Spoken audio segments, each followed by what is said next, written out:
Sir আপনি তো Bangladesh house building finance কর্পোরেশনের চেয়ারম্যান হিসেবে আছেন এবং রিয়েল এস্টেট ব্যবসা নিয়ে আপনার অনেক গবেষণা আছে। আমরা যদি রিয়েল এস্টেট ব্যবসার ইতিহাসের দিকে একটু তাকাই তাহলে আমরা দেখতে পাবো যে 1970 সালে বাংলাদেশে মাত্র 5টি রিয়েল এস্টেট কোম্পানি ছিল, কিন্তু বর্তমানে সেটি হাজার ছাড়িয়েছে এবং আমরা যতটুকু জানি রিহ্যাবের সদস্য সংখ্যা বাংলাদেশে বর্তমানে প্রায় 1200 ছাড়িয়েছে। এই যে বাংলাদেশে যেসব সেক্টরগুলো ক্রমান্বয়ে উন্নয়ন সাধন করছে তার মধ্যে কিন্তু রিয়েল এস্টেট কোম্পানিগুলো একটা। তো এই যে বাংলাদেশে এই সেগমেন্টটি এত উন্নয়ন সাধন করছে বা এর প্রবৃদ্ধির পেছনে কারণগুলো কি কি এবং এর ভবিষ্যৎ সম্ভাবনাগুলো আপনি কিভাবে দেখছেন? হ্যাঁ, থ্যাংক ইউ তানজিব।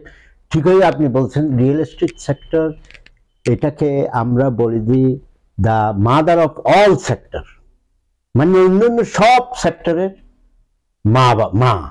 কেন আমরা এই কথাটা বলি, আপনি ঠিকই বলছিলেন। আমি এইটা বললাম আপনার কোয়েশ্চেনে আমি আসি যে আপনি ঠিকই বলছেন 1970-তে মাত্র 5টা কোম্পানি দিয়ে, রিয়েল এস্টেট কোম্পানি দিয়ে এই ব্যবসার গোড়াপত্তন ঘটে। আমার মনে হয় 1966-এ মাত্র একটা কোম্পানি ছিল। আচ্ছা যাজ্ঞা, কালক্রমে 2000, বিশেষ করে 2009 থেকে এবং এই পর্যন্ত আপনি দেখবেন যে শুধু রিহাব, এটা শুধু তাদের কনস্ট্রাকশনের এই কোম্পানিগুলো রেজিস্টার্ড আনরেজিস্টার্ড, ঠিকই বলছেন আপনি, প্রায় 1200-র উপরে রিহাব আছে, যারা কিন্তু শুধু ফ্ল্যাট বানায়, বাড়ি বানায়। এটা রিয়েল এস্টেট সেক্টরটা কিন্তু আপনাকে বুঝতে হবে যে এটা আরেকটু বড়। মানে এখানে আপনার মানে যে কোনো land with infrastructure is call the real estate sector. তাহলে এটার পরিধি আপনি যেটা বলছেন এটা বিশাল। বাংলাদেশে বিশালত্বের মধ্যে আপনাকে আমরা বলি যে রেসিডেন্সিয়াল রিয়েল এস্টেট আমরা বলি, কমার্শিয়াল রিয়েল এস্টেট বলি, land as a real estate আমরা বলি, ইন্ডাস্ট্রিয়াল রিয়েল এস্টেট বলি, ইন্ডাস্ট্রি যেখানে হচ্ছে, এবং স্পেসিফিক যেগুলো আছে এগুলি। আপনি দেখেন এই বাংলাদেশে এই সেক্টরটা কিন্তু অনেক বড়। আপনাকে এখন আমরা বলি যে আপনি জানতে চেয়েছেন যে এটা 1970-তে এত এবং বর্তমানে, এবং আমি আপনাকে বললাম 2009 থেকে, বিশেষ করে মাননীয় প্রধানমন্ত্রী জননেত্রী শেখ হাসিনা ক্ষমতা গ্রহণের পর থেকে এটার যে ফ্লারিশ, এটার যে বিশাল সম্ভাবনা, অবদান আমাদের অর্থনীতিতে যে ক্রিয়েট হয়েছে, এবং আমি বললাম যে এই সেক্টরটাকে বলা হচ্ছে মাদার অফ অল সেক্টর। আমি একটা আসতেছি আপনাকে কেন। আমাদের যখন এক নাম্বার এই হাউজিং আমরা কোনো সময় হাউজিং সেক্টরে, রিয়েল এস্টেট সেক্টরে আমরা গুরুত্ব দিব, কখনো দুইটা মিলে আমরা কথা বলবো।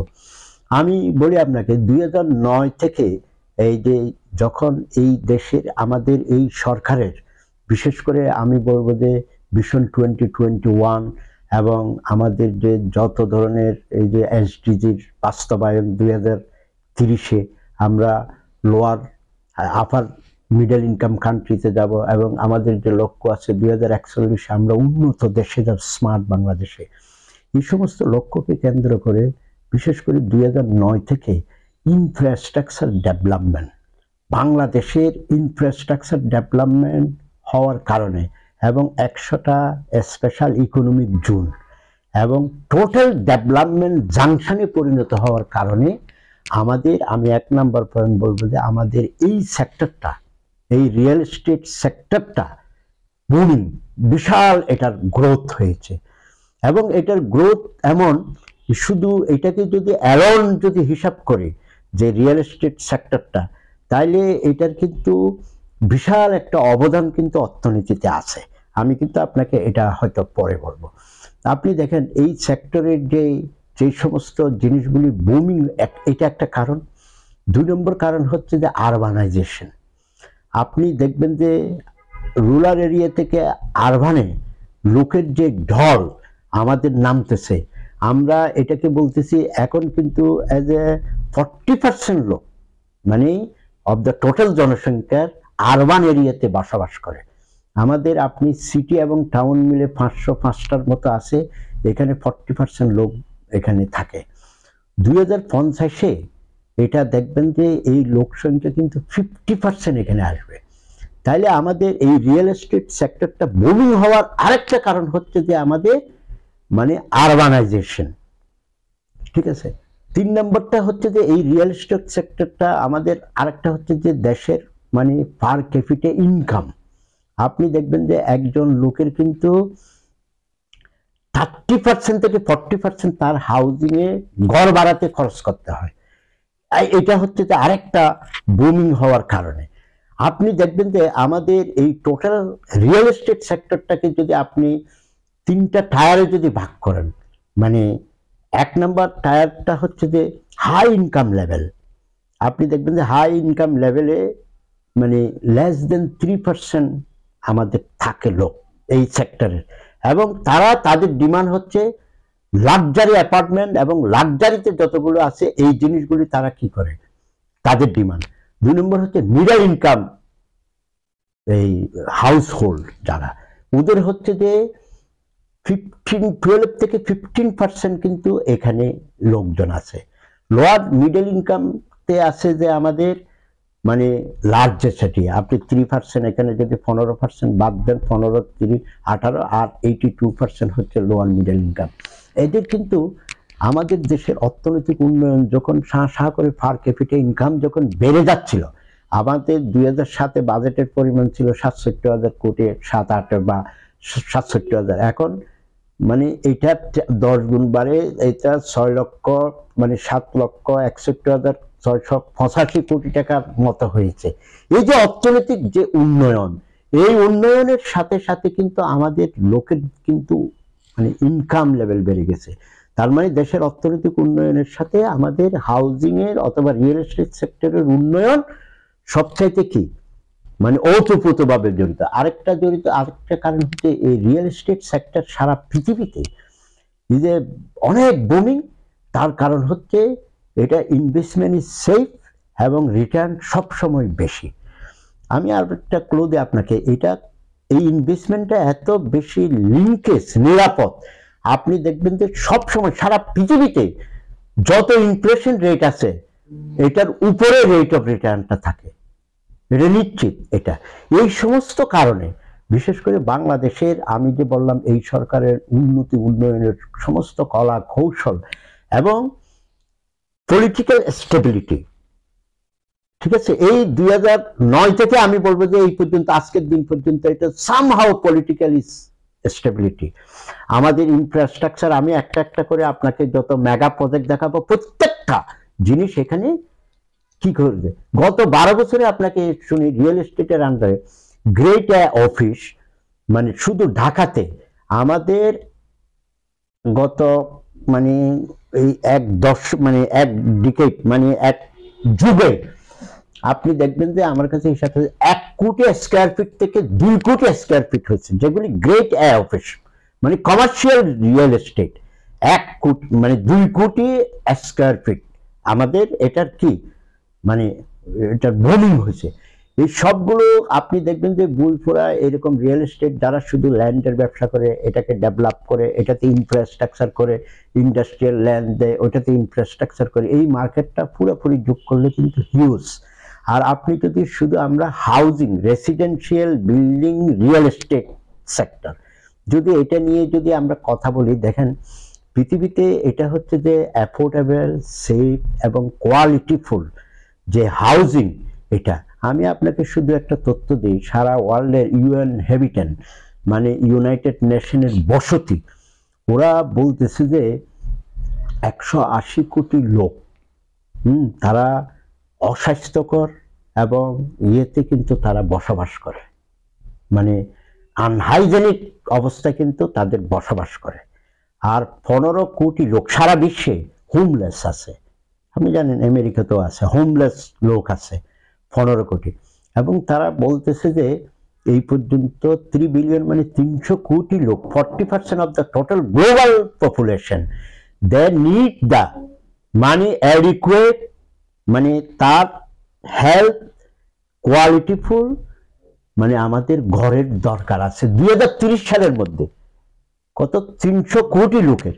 এবং ওরা হিসাব করে দেখিয়েছে ডেলি যদি 96,000 ঘর তৈরি করা হয়, তাহলে এই ডিমান্ড পূরণ করতে হলে ডেলি 96,000 অ্যাপার্টমেন্ট অথবা বাড়ি এই সারা বিশ্বের জন্য তৈরি করতে হবে।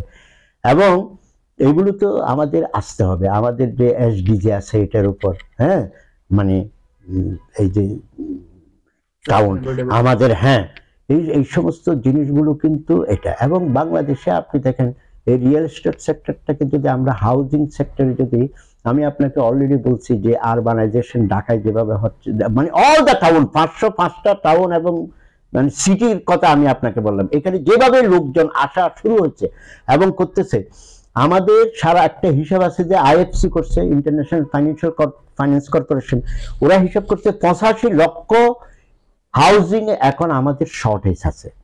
আমাদের অলরেডি আমি আপনাকে বললাম যে 2050 সালে যদি 50% লোক যদি এই যে রিয়েল মানে আরবান রুরাল এরিয়া থেকে যদি আরবানাইজেশন যদি মাইগ্রেশন হইতে থাকে, তাহলে ওরা বলছে যে প্রত্যেক বছর কমপক্ষে হলেও আমার 1 লক্ষ ইউনিট আমাকে যোগান দিতে হবে। আমার আছে 85 লক্ষ মানে শর্টেজ।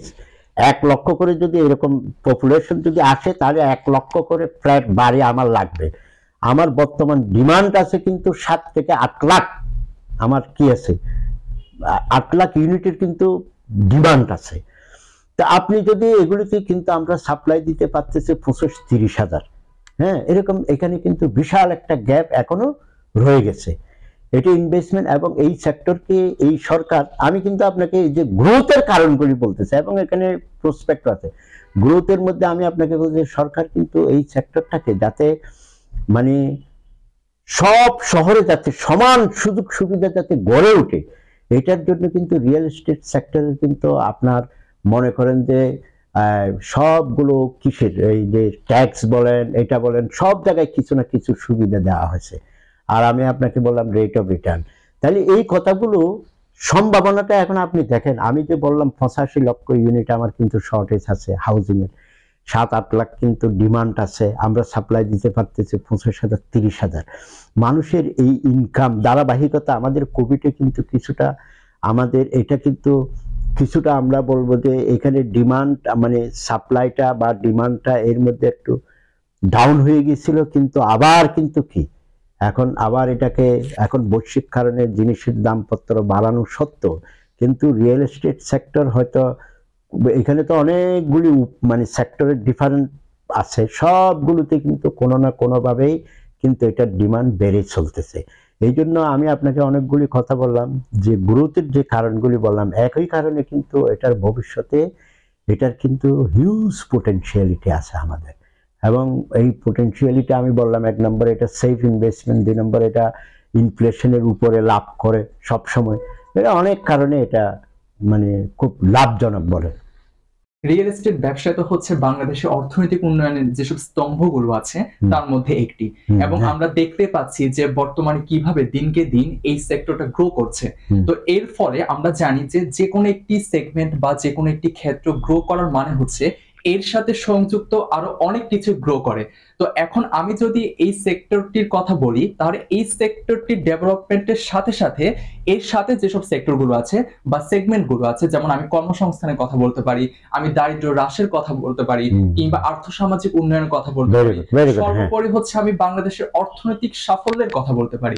তো এই যে এই রিয়েল এস্টেট ব্যবসায়ের যে উন্নয়ন, সেটার ফলে এই আমি এতক্ষণ যে সেক্টরগুলো বা আর্থসামাজিক উন্নয়নে কি সেগুলো কি কি ভূমিকা রাখছে? Thank you so much.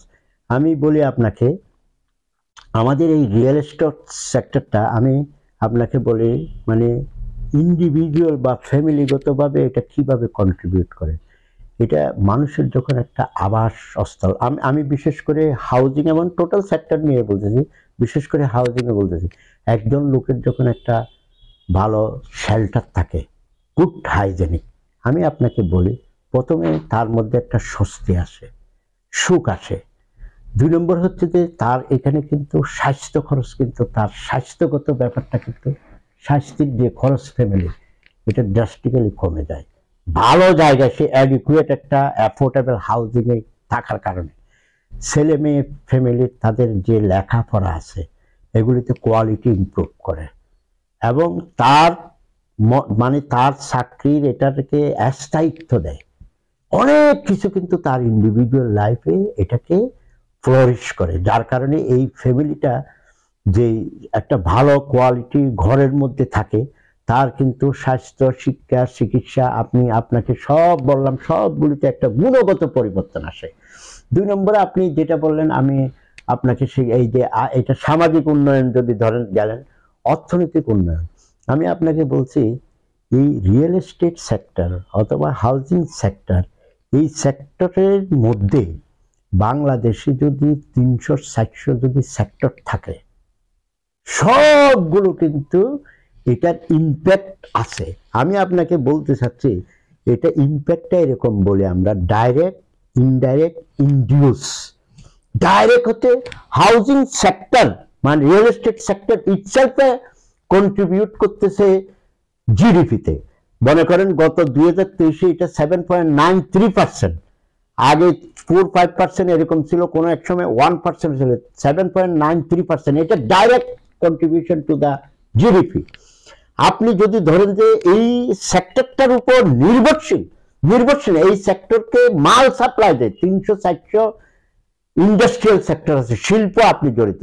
অর্থাৎ আপনি একটা বাড়ি অথবা একটা ফ্যাক্টরি করতে পৃথিবীর মানে ঢাকা শহরে, চিটাং শহরে যতগুলো জিনিস আছে, চেয়ার টেবিল ঘড়ি টড়ি যা আছে সব কিন্তু আপনার বাসায় থাকে। তাহলে আপনি এই কনস্ট্রাকশনটা আমি আপনাকে বুঝাবো, এটা হচ্ছে ইনডাইরেক্ট, ইনডিউস। এগুলোর সাথে সিমেন্টের, আপনি যদি সিমেন্ট কিনেন, সিমেন্ট সাপ্লায়ার আছে, এটা আছে বিভিন্ন, এই যে চেইন এফেক্ট যেটাকে আমরা বলি যে স্পিল ওভার এফেক্ট। আমি আপনাকে বলি পৃথিবীর বিভিন্ন দেশে এটার কিন্তু একটা রিসার্চ আছে। এই জন্য আমরা বলি এটা ডিমান্ড ক্রিয়েশনের জন্য, এই একটা ইন্ডাস্ট্রি ডিমান্ড ক্রিয়েশনের জন্য 300-400 ইন্ডাস্ট্রির কিন্তু ডিমান্ড ক্রিয়েট করতে পারে। আপনার কাছে সত্যি মনে হতো না? হ্যাঁ, আমি পৃথিবীর বিভিন্ন দেশে এটার মাল্টি ইকোনমিক গুণক বের করে, যেমন অস্ট্রেলিয়া, কানাডা, আমেরিকা, ডেভেলপ কান্ট্রিগুলি, ওরা বলছে যে, এবং ইভেন কি ফিলিপাইন, এক এক দেশের এক এক রকম, বলছে যে আপনি যদি কনস্ট্রাকশন ইন্ডাস্ট্রি রিয়েল এস্টেটে যদি 1 টাকা খরচ করেন, কোনো ক্ষেত্রে এটা জিডিপিতে 1.5 থেকে 2.2 এই পর্যন্ত আমি টাকা যোগ করে। অর্থাৎ $1,000, $1 মিলিয়ন আপনি এখানে খরচ করলে 1.5 মিলিয়ন থেকে 2.2 মিলিয়ন ডলার কিন্তু আপনার জিডিপিতে এটা কি যোগ হয়। সবগুলি এফেক্ট করে। আপনি যে বলছেন কর্মসংস্থান, আমরা যদি একজন লোক যদি এখানে অ্যাপয়েন্টমেন্ট দিই, এটা বিভিন্ন 1.71 অথবা 2.01 এরকম স্টাডি আছে মাল্টিপ্লায়ার। অর্থাৎ আপনি যদি একজনকে অ্যাপয়েন্টমেন্ট দেন, এটা এই কর্মসংস্থান কিন্তু অন্যান্য ক্ষেত্রে কিন্তু 2 জনের কর্মসংস্থান হয়, অথবা 1.76 মানে 2 জন ধরতে পারেন, 2 জনেরই কি কর্মসংস্থান হয়। বিশাল লোকজন কিন্তু এখানে কি জড়িত আছে। হ্যাঁ, এই জন্য আপনাকে আমি বললাম যে এটা অর্থনৈতিক এবং সামাজিক ক্ষেত্রে আসলে বিশাল অবদান রেখে চলতেছে, এবং এই অবদানটা কিন্তু যত এটা গ্রো, এই জন্য সরকার কিন্তু এখানে ধরেন ট্যাক্সের ফেসিলিটি আছে। আমার কোনো বিনামূল্যে কিন্তু একটা ফ্ল্যাট যদি আপনি কিনেন, হ্যাঁ, পার স্কয়ার ফিট আপনি দিয়ে আপনার টাকাকে কোনো কোয়েশ্চেনেবল করতে হবে না, এই জন্য কিন্তু এগুলি লাগছে। এবং এটা পৃথিবীর বিভিন্ন দেশে কিন্তু এই জন্য এটা অনেক ফ্লারিশ করছে। এই ফ্লারিশ করার কারণে আপনাকে প্রত্যক্ষ পরোক্ষ এবং ওই ইনডিউস এফেক্টগুলি আমি বললাম। আমার মনে হয় যে আপনার কাছে ক্লিয়ার আর্থসামাজিক উন্নয়ন এটা। জি স্যার, যে কোনো সেক্টরের উন্নয়নের পিছনে সেখানে ঋণ সুবিধা কিংবা সরকার কর্তৃক যেসব প্রণোদনা প্যাকেজগুলো ঘোষণা করা হয়, সেগুলো কিন্তু আসলে খুবই গুরুত্বপূর্ণ ভূমিকা রাখে, এবং সেগুলো আসলে অস্বীকার করার কোনো উপায় নাই। তো এখন আমরা যদি রিয়েল এস্টেট ব্যবসার কথা বলি, এখানে কিন্তু বিনিয়োগগুলো আমরা যদি দেখি কিছুটা বড় অঙ্কের হয়। তো এই যে আমি একজন বিনিয়োগকারী হিসেবে এই সেক্টরে বিনিয়োগ করব, এই বিনিয়োগের পেছনে আমাকে কি সরকার কর্তৃক কোনো ঋণ সুবিধা বা কোনো প্রণোদনা প্যাকেজ কি দেওয়া হচ্ছে? বর্তমানে কি এই ধরনের কোনো সুবিধা বাংলাদেশে চালু আছে? আমি বলি রিয়েল এস্টেট কোম্পানিগুলো ইটসেলফে ওরা অনেক সুবিধা পেয়ে থাকে। আমি আপনাকে বলবো এখানে বিনিয়োগের যে কথাটা আপনি বললেন, এটা হচ্ছে মানে অনেক ধরনের, ধরেন রিটেল মার্কেট আছে, হোলসেল মার্কেট আছে, তারপরে মনে করেন ক্যাপিটাল মার্কেটে আছে। এখানে বাংলাদেশ কিন্তু ওই দিকে এটার ডেভেলপমেন্ট, এটা নিয়ে আমি কথা বলবো আপনাকে, যে এটা নিয়ে বলবো। কিন্তু আপনি যেটা জানতে চাচ্ছেন যে একদম, একটা হচ্ছে যে তার পারপাস, মানে যারা বিনিয়োগ করে, একটা হচ্ছে রেন্টাল পারপাস ও বিনিয়োগ করে, আবার কেউ কেউ ক্যাপিটাল অ্যাপ্রিসিয়েশন করে, আবার কেউ কেউ বিনিয়োগ করতে চায় যে সে অ্যাজ এ ব্রোকার হিসেবে কাজ করে, এখান থেকে নিয়ে এখানে দেয়। টোটাল বাংলাদেশে এই জিনিসগুলি এখনো পপুলার, আপনি নিজেও জানেন যে এটাতে হয়। এটাতে যেটা হয় রেন্টাল বলেন, ওর হোম বলেন, হোম ওনার হওয়া, অথবা সেই যদি এটাকে ট্রেডিং করে মানে রিয়েল এস্টেটকে, সবগুলোতে আমি বলবো যে যারা অ্যাকুইজিশন করে, যারা কিনে এখানে ইনভেস্ট করে, তাদের জন্য কিন্তু বাংলাদেশ সরকার কিন্তু এই সেক্টরটাকে গ্রোথ যাতে ঠিক থাকে এটার জন্য রেজিস্ট্রেশন খরচ থেকে সবগুলো কিন্তু স্পেশাল রেটেই কিন্তু চলতেছে।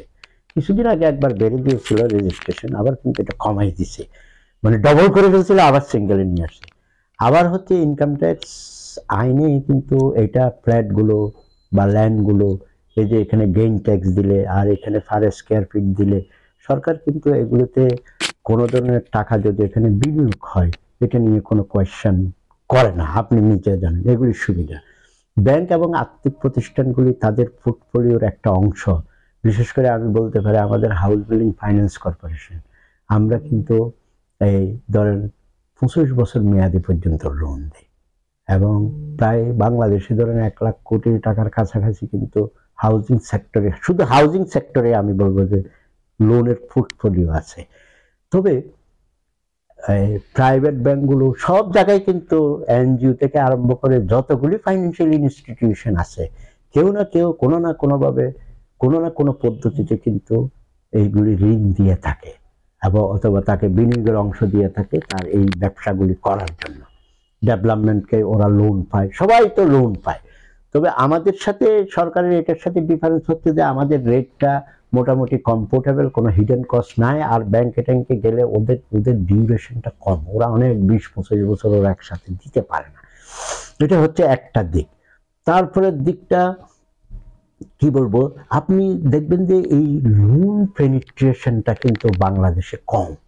রিয়েল এস্টেট সেক্টরটা অর্থাৎ এটাই বলতে চাচ্ছি যে বড় বড় হয়তো ওই রিয়েল এস্টেট তো ইন্ডাস্ট্রিয়াল প্লটও আমি বুঝেছি, এটা তো ভাই লোন ইন্ডাস্ট্রির সাথে ঢুকে যাচ্ছে, ওইটার কথা আমরা বলছি। কিন্তু শুধু হাউজিং লোনটা যদি মনে করেন বাংলাদেশে এটার পেনিট্রেশন কম, বুঝছেন। লোন কম বলতে মানে একটা ডেভেলপ কান্ট্রিতে কিন্তু ঘর বাড়ি, আপনি ইউকে আমেরিকা এখানে ঘর বাড়ি নিবে মানে 95% লোন, 90% লোন, কোনো ধরনের সন্দেহ নাই, ও তো ব্যাংকে দেয় বা ব্যাংক থেকে ফাইন্যান্স কোম্পানি থেকে এটা করে। বাংলাদেশে এটার পেনিট্রেশন হচ্ছে অনলি 3%, 3 to 4%, ইন্ডিয়াতে 10%, অন্যান্য ফিলিপাইন এখানে 12-13, এশিয়ার দেশগুলোতে 14-15, আমাদের পেনিট্রেশন কিন্তু লোনে কম। আবার কমের কারণে হচ্ছে যে আপনাকে আমি প্রথমেই বলছি যে এই যে ঋণ সম্পর্কে আপনি বললেন বা ফাইন্যান্সিং সম্পর্কে আলটিমেট বললেন যে রিয়েল এস্টেট ফাইন্যান্সিং, আমাদের এখানে রিয়েল এস্টেট ফাইন্যান্সিং এর আসলে ক্যাপিটাল মার্কেটে এটা অ্যাবসেন্ট ধরতে গেলে। আপনাকে আগের প্রশ্নে দিয়েছিলাম যে এই যে আমার কমার্শিয়াল 2 কোটি স্কয়ার ফিট কিন্তু আমার কি আছে, মানে গ্রেট এ অফিস আছে, এটা গ্রেট এ অফিস একদম, এটা এগুলো কিন্তু আমরা রিট বলি, real estate investment trust, real estate investment trust, REIT, এটা ট্রাস্ট ক্রিয়েট করে, মানে পুরা রিয়েল এস্টেটের জিনিসগুলোকে একটা ক্ষুদ্র ক্ষুদ্র অংশ করে এটা যদি আমরা ক্যাপিটাল মার্কেটে যদি আমরা নিয়ে যাই, সেখানে যদি এটার ইনকাম থেকে এটাকে যদি লিস্টেড হইতো এরকম করে, ইন্ডিয়াতে আছে এরকম রিট যদি হইতো, তাহলে এই শেয়ারগুলি কিন্তু বেচা কেনার মাধ্যমে, আপনি জানেন স্টক এক্সচেঞ্জের মাধ্যমে বেচা কিনা করে Bangladesh security and exchange commission, তাহলে একটা সুযোগ সৃষ্টি হইতো। আরেকটা হচ্ছে যে নাই যেটা, সেটা হচ্ছে যে যেমন রিয়েল এস্টেট সেক্টরের উপর ডেডিকেটেড কোনো মিউচুয়াল ফান্ড নাই, মানে মনে করেন এরকম নাই এখন, আপনাকে নাই যেগুলো এগুলি ফাইন্যান্সিং এর কিন্তু এই মার্কেটটা এই জন্য লিকুইড না। হ্যাঁ, আপনি ব্যাংকিং এবং ইন্স্যুরেন্সের স্টুডেন্ট, মানে আপনি দেখবেন যে এগুলোতে কোনো লিকুইড কোনো ফান্ড এরকম নাই। এটা যেমন নাই, আমরা MBS বলি, মর্টগেজ বেস সিকিউরিটি ফাইন্যান্সিং, হ্যাঁ, যে এটার কিন্তু মর্টগেজ বেস এরকম নাই, মানে একটা কোম্পানির মনে করেন অনেকগুলি পোর্টফোলিও আছে, মনে করেন আমি এখন চিন্তা করছি যে আমার হাউস বিল্ডিং ফাইন্যান্স কর্পোরেশনের যে আউটস্ট্যান্ডিং ব্যালেন্স আছে এটা তো সিকিউরিটি আমার রিসিভেবল, এটা যদি আমি অন্য ব্যাংকে সেল করে কিন্তু আমি টাকা নিয়ে আবার টাকা ওদেরকে কি দিতে পারি, ওখান থেকে টাকা আদায় হলে ওকে দিয়ে দিতে পারি। এই যে মর্টগেজ বেস মানে লোন যেটা মর্টগেজ যেটা আমরা দিই এটা। আরেকটা হচ্ছে যে মানে এক্সচেঞ্জ ট্রেডেড ফান্ড, ETF যেটাকে বলে আমরা, মানে তাও ক্যাপিটাল মার্কেটের আন্ডারে। এই জিনিসগুলো কিন্তু যদি হয় তাহলে আপনি দেখবেন যে এটা অনেক ফর্মাল হয়ে যাবে। হ্যাঁ বাংলাদেশে স্যার করে। বর্তমানে আমরা যেটা দেখতে পাচ্ছি যে বাংলাদেশের যে রিয়েল এস্টেট ব্যবসায় এটি বাংলাদেশের সর্বক্ষেত্রে গেলেও কিন্তু কিছু মেগা সিটি যেমন ঢাকা চট্টগ্রামের মতো মেগা সিটি গুলোতে কিন্তু এটি খুব বেশি মাত্রায় আমরা দেখতে পাচ্ছি। তো আপনি এই সেগমেন্টটিতে আপনি কি বলতে চাচ্ছেন, মানে বাংলাদেশে যদি সর্বত্র আমরা এই ব্যবসাটিকে ছড়িয়ে দিতে চাই সেক্ষেত্রে আসলে কোন কোন বিষয়গুলোর প্রতি আমাদের আসলে গুরুত্ব আরোপ করা উচিত? হ্যাঁ, থ্যাংক ইউ আপনাকে। আপনি ঠিকই বলছেন। আসলে শুধু ঢাকা শহরে এবং চট্টগ্রাম শহরে মেগা সিটিতে কিন্তু এটা ম্যাক্সিমাম ডিমান্ড এবং ম্যাক্সিমাম সবকিছু কিন্তু এখানেই হচ্ছে। এই জন্য আমি এই জন্য বলবো যে আসলে আমাদের এসডিজি তো আছে, মানে সাস্টেনেবল সিটি, এবং আমাদের কিন্তু এই সরকারের বাংলাদেশ এই সরকারের কিন্তু নির্বাচনী ম্যানিফেস্টোতে আছে আমার গ্রাম আমার শহর।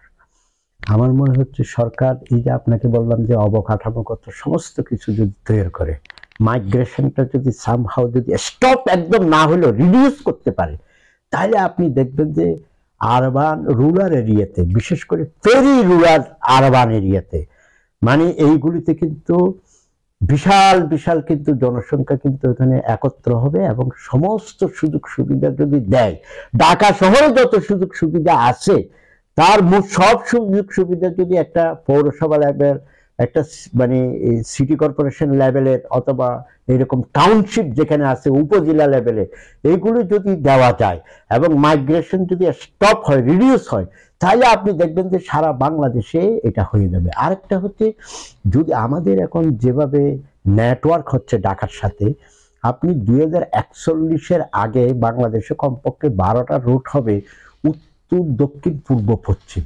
আপনার দেখেন গুমদুম থেকে আরম্ভ করে এই বান্দরবান, ওই যে টেকনাফের, এবং এটা চলে যাবে সিলেটের একদম এদিকে, অর্থাৎ মায়ানমার হয়ে আপনাকে ইন্ডিয়াতে ঢুকে দিবে, ওখানে ইন্ডিয়া থেকে আপনাকে ইন্ডিয়ার এদিকে ঢুকে দিবে। এইরকম 6-7-8টা এখনো তো নেটওয়ার্ক আছে রোডের হবে।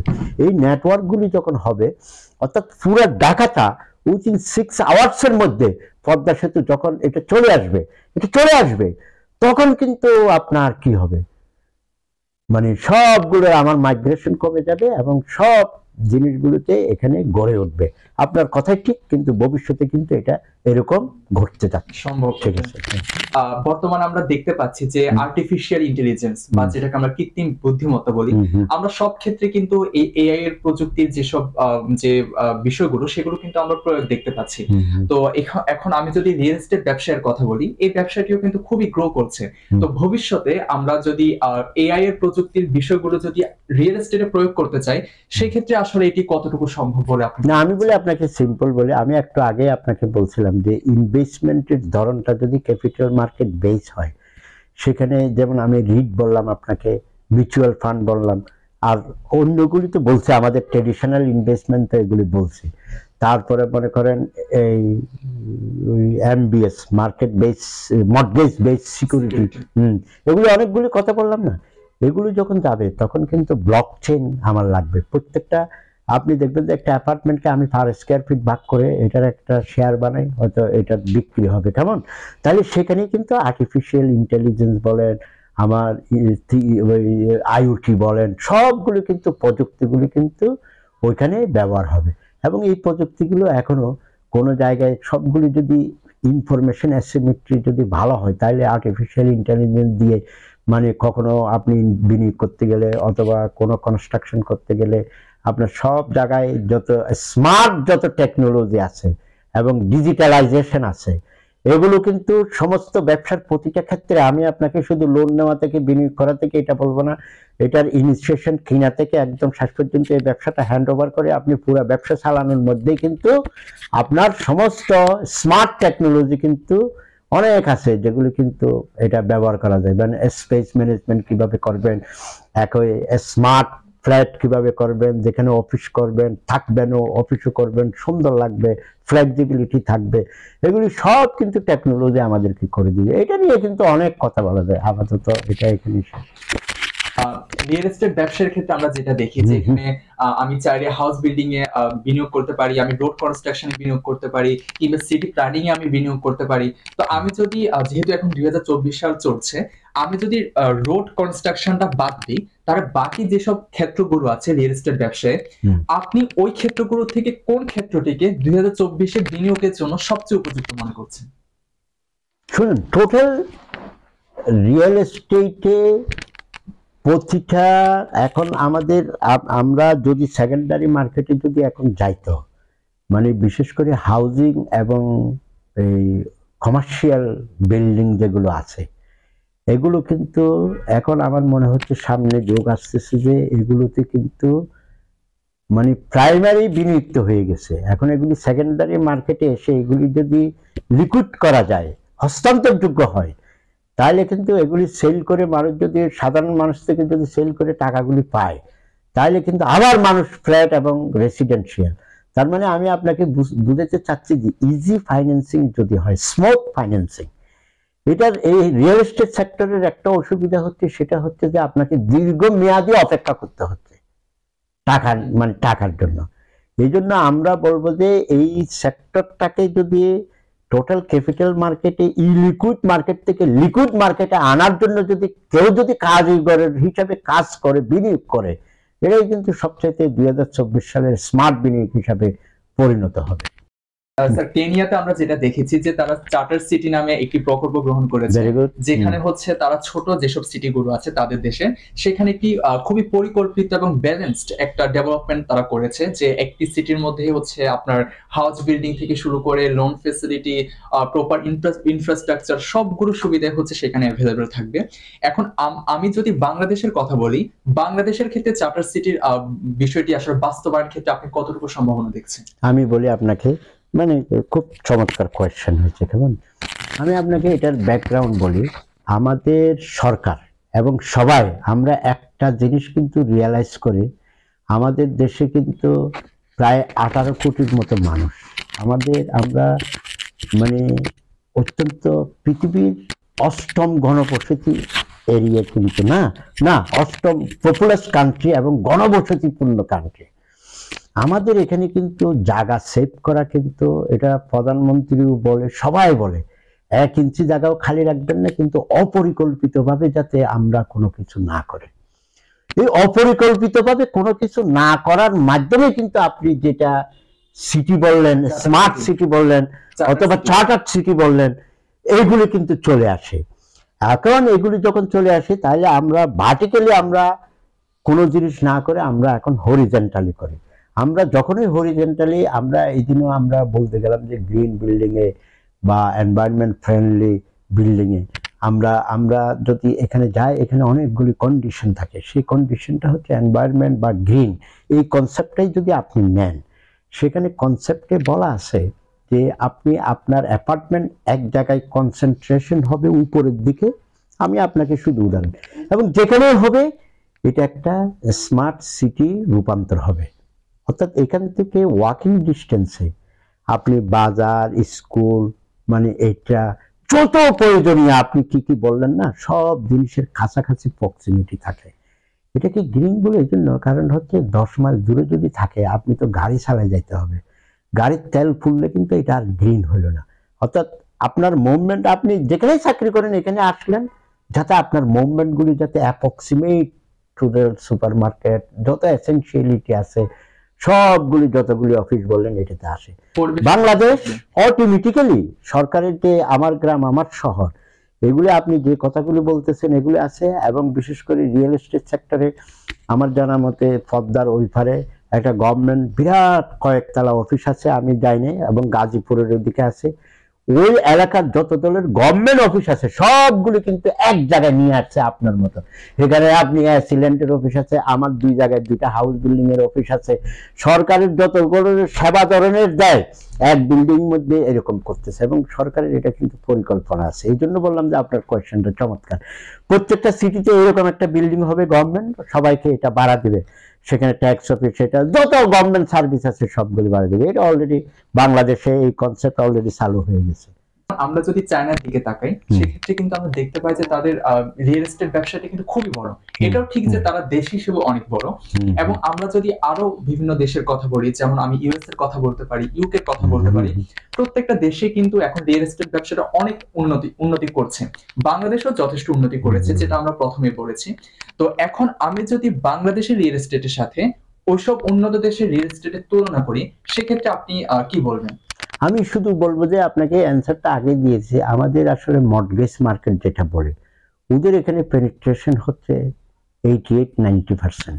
মানে যাদের কাছে 99 বলা যায়, তবুও এটা বলবো না, 80 থেকে 90%-এর মধ্যে পেনিট্রেশন। অর্থাৎ ওদের এটা ডিউ ডিলিজেন্স করা থাকে, ওরা সুন্দর করে এটা সেল করে আরেকজনে নিতে পারে, কোনো হ্যাজার্ড নাই, এবং এই বিনিয়োগটা তারা অনেকটা নিরাপদ মনে করে হয়। এবং এটার একটা তাদের সেকেন্ডারি মার্কেট আছে। সেকেন্ডারি মার্কেট বললাম যে আপনাকে এরকম ব্লক চেনের মাধ্যমে রিট আছে, মিউচুয়াল ফান্ড আছে, এরকম অনেক ধরনের জিনিস আছে যেটা পাবলিকের দিয়ে সে সেকেন্ডারি মার্কেটে এটা সেল করতে পারে। বাংলাদেশে এখনো পর্যন্ত এই মার্কেটটা, আগেই বলছে আমরা যে মার্কেটের বর্ণনা দিচ্ছে, এগুলি গড়ে উঠে নাই। অর্থাৎ মর্টগেজ মার্কেটটা এখনো ভালো করে গড়ে উঠে নেই। আমাদের যখন দলিল পত্র সবগুলি রেকর্ড যখন স্মার্ট ভাবে ব্লক চেনে বা ইয়েতে এখন যেরকম খাজানা দিচ্ছেন আপনি, মিউটেশন করতেছে, এরকম যদি এই বেসিক ফাউন্ডেশনের জিনিসগুলি হয়ে যাবে, তখন কিন্তু ওদের মতো করে আমাদের এটাতে যাবে। শুধু তাদের মধ্যে আমাদের ডিফারেন্স হচ্ছে, আমাদের মানে লোন মার্কেট মানে এটা মানে কম। যদি আবার এটাকে ওপেন করে দেওয়া হয়, কিন্তু হাউজিং এ বলেন অথবা রিয়েল এস্টেটে আবার কিন্তু এটা কন্ট্রোলও করতে হয়। কারণ হচ্ছে এটা আবার বাবল ক্রিয়েট হবে। হ্যাঁ, মানে 1 কোটি টাকার জায়গা পার কাটা এটা 10 কোটি হয়ে যাবে, বেশি বেশি মানি ফুয়েল দিল। কিন্তু পরিকল্পিতভাবে এটা ভবিষ্যতে করতে হবে। এটাই হচ্ছে ডেভেলপ কান্ট্রি এবং আমাদের সাথে ডিফারেন্স। আমাদের কোভিডে কিন্তু ডেভেলপারের কাজ কিন্তু অনেক ভালোভাবে এগিয়েছে, অনেকেই কাজ করেছে, কিন্তু সমস্যা হচ্ছে মানুষের আয়ের মধ্যে একটু ঘাটতি দেখা দিয়েছে বা তাদের তখন কিন্তু ওই যে বললাম যে আপনাকে, মানে হাই ইনকাম লেভেল এদের মধ্যে এরা তো 3%, এদের মধ্যে মার্কেটটা সীমাবদ্ধ হয়ে গেছে। আর মিডল ইনকাম মানে 12-13%, কিন্তু লার্জ যে ইউনিটগুলি আছে এগুলিতে তারা কিছুই ওরকম একটু ডাউন ট্রেন্ড গেছে। কিন্তু পরবর্তীতে দেখা গেল যে বিশ্বের আসলে এই যে যুদ্ধ, কনফ্লিক্ট, এগুলির কারণে কিন্তু পণ্যমূল্য কিন্তু অনেক গুণ বৃদ্ধি পেয়েছে, যার কারণে কিন্তু হঠাৎ করে কনস্ট্রাকশন ব্যয়টাই কিন্তু মানে কোনো এই সব কারণে কিন্তু বেড়ে গেছে। আপনি জানেন এখন বেড়ে গেছে। ব্যয় যদি বেড়ে যায়, সমানভাবে যদি মানুষের ইনকাম যদি না বাড়ে, তাহলে এই দুটার মধ্যে যদি মিসম্যাচ থাকে, তাহলে অবস্থাটা কিন্তু কিছু সময় ধরে স্ট্যাগন্যান্ট থাকে। এটা একটা চ্যালেঞ্জ আসে। আমার মনে হচ্ছে এই চ্যালেঞ্জটা আস্তে আস্তে কেটে যাবে যখন লোয়ার ইনকাম। আইএফসি বলছে যে ধরেন শুধু যদি 600 স্কোয়ার ফিটের যদি ডেডিকেটেড ফ্ল্যাট করে যদি লক্ষ লক্ষ মানে 1 কোটি ফ্ল্যাট কিন্তু বিক্রি করে এটার মার্কেট আছে। এবং এটাকে বলছে যে 35 লাখ যদি এরকম হয়, কত 60 বিলিয়ন না কত বিলিয়নের মার্কেট ওরা মানে হয়ে যাবে।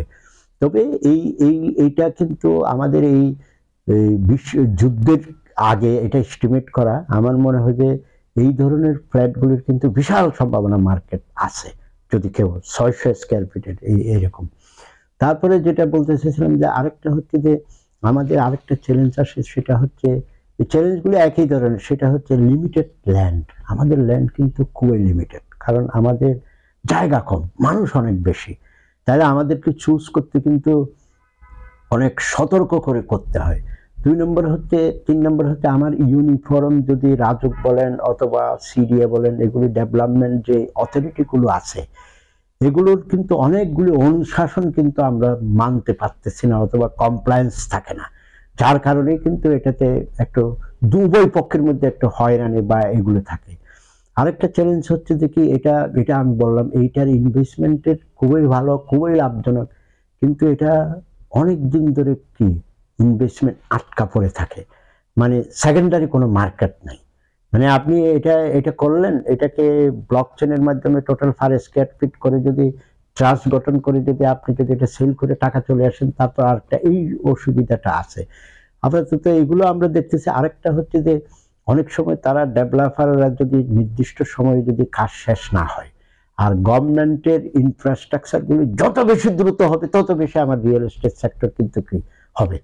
তাহলে এই যে সমস্ত প্ল্যান প্রোগ্রাম গভর্নমেন্টের থাকে, এগুলিকে কিন্তু কেন্দ্র করে সব ডেভেলপার রিয়েল এস্টেট সেক্টরে যারা ব্যবসা করে, এগুলোকে কেন্দ্র করে তারা ফিজিবিলিটি করে যে এই জায়গায় এখানে এরকম হবে, এদিকে মেট্রো যাবে, এখানে যদি একটা বিরাট একটা যদি যে রিয়েল এস্টেটের যদি হাউজিং করা যায় তাহলে অনেক হবে। ওই জিনিসগুলি যখন ডিলে হয়, হ্যাঁ, তাহলে কিন্তু ওদেরকে একটু সাফার করতে হয়। এই all this are the point, আমরা অনেকবার এগুলি আলোচনা করি, নাহলে আর কোনো ধরনের সমস্যা নেই। আপনাকে অসংখ্য ধন্যবাদ। থ্যাংক ইউ আপনাকে আপনাকে, সময় দেওয়ার থ্যাংক জন্য। You, thank you.